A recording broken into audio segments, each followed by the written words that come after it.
দুর্গাপুরের ঐতিহাসিক কমলা রানীর দিঘি একসময় যে দিঘির জলরাশিতে ছিল প্রাণের ছোঁয়া, আজ তা হারিয়ে যাচ্ছে কালের গর্ভে। স্থানীয়দের দাবি, সংরক্ষণ ও তদারকির অভাবে অস্তিত্ব হারানোর পথে নেত্রকোনার ঐতিহাসিক দিঘিটি।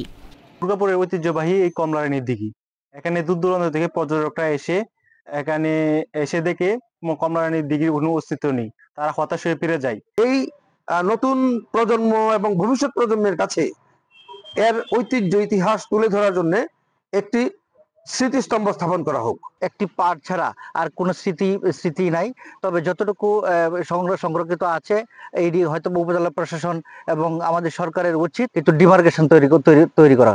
দুর্গাপুর উপজেলার সদর থেকে প্রায় ৩ কিলোমিটার দূরে বিরিশিরি ইউনিয়নের কাছাকাছি অবস্থিত এই দিঘিটি।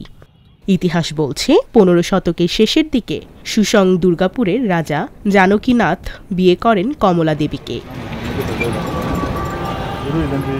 প্রজাদের পানির অভাব মেটাতে একটি বিশাল দিঘি খনন করা হয়, কিন্তু দিঘিতে পানি উঠছিল না।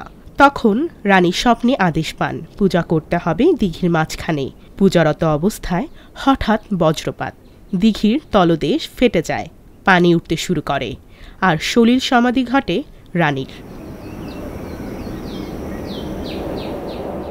উপজেলা ভূমি অফিসের তথ্য মতে দিঘিটির আয়তন একসময় দৈর্ঘ্য ও প্রস্থে ছিল প্রায় ৩ কিলোমিটার। আজ তার বেশিরভাগ অংশ বিলীন হয়ে গেছে সোমেশ্বরী নদীতে, বাকি অংশ রেকর্ডভুক্ত হয়ে পড়েছে ব্যক্তি মালিকানায়। এখানে অনেক লোকজন আছে, শুধু কমলা রানীর দিঘি নামেই এটা পরিচিত, কিন্তু এখানে এমনি কোনো স্পষ্ট উল্লেখিত সাইনবোর্ড বা এরকম কিছু নাই যে মানুষ আসলে বুঝতে পারে এটা কমলা রানীর দিঘি। কমলা রানী স্মৃতিটা রক্ষা করার জন্য একটা নাম ফলক এবং ফলকের মাধ্যমে তার সংক্ষিপ্ত একটা হিস্টোরি, তার স্মৃতিটা ধরে রাখার জন্য আমরা অনুরোধ করব। দিঘিটি পরিদর্শন করে সংরক্ষণের উদ্যোগ নেওয়া হবে বলে জানিয়েছেন দুর্গাপুর উপজেলার নির্বাহী কর্মকর্তা। যতটুকু জানলাম যে দিঘিটির বর্তমানে অস্তিত্ব প্রায় লোপ পেয়েছে।